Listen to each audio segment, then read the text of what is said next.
റീൽസില് 30 second കൊണ്ട് തീർക്കുന്ന സാധനമാണ്. വളരെ സിമ്പിളാണ്. അതെ അതെ, എന്തോരം പാടാ. ഇത്രയും ടൈം എടുത്ത് ചെയ്യുമ്പോഴാണ് അതിനൊരു പെർഫെക്ഷൻ വരുന്നത്. ഹായ് വ്യൂവേഴ്സ്, ഇന്നത്തെ ബ്രൈഡ് എന്ന് പറയുന്നത് രേഷ്മയാണ്. പുള്ളിക്കാരിയുടെ ബ്രൈഡൽ ഡേ ആണിന്ന്. അപ്പോൾ എങ്ങനെയാണ് മേക്കപ്പ് വേണ്ടത്?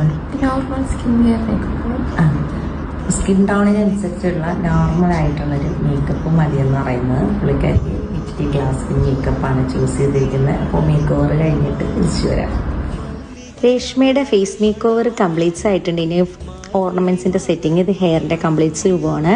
അപ്പോൾ ഇനി നമ്മുടെ ഫുൾ മേക്ക് ഓവർ കംപ്ലീറ്റ്സ് ആയത് കാരണം ഇനി കുറച്ച് ഷൂട്ടൊക്കെ ചെയ്യാമെന്ന് വിചാരിച്ചു.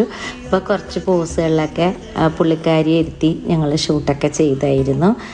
പിന്നെ ടൈം വളരെ കുറവായത് കൊണ്ടും ക്യാമറാമാന് പുള്ളിക്കാരിയെ കൊടുക്കുന്നത് കൊണ്ടും വളരെ ചെറിയ രീതിയിൽ മാത്രമേ ഷൂട്ടിങ് ചെയ്യാൻ സാധിച്ചിട്ടുള്ളൂ. ഇനി നമ്മുടെ രേഷ്മയോട് ചോദിക്കാം മേക്ക് ഓവർ ഇഷ്ടമായോ എന്ന്. പ്രതീക്ഷിച്ച രീതിയിൽ കിട്ടിയത് സൂപ്പർ ആയിട്ടുണ്ട്. Okay okay okay.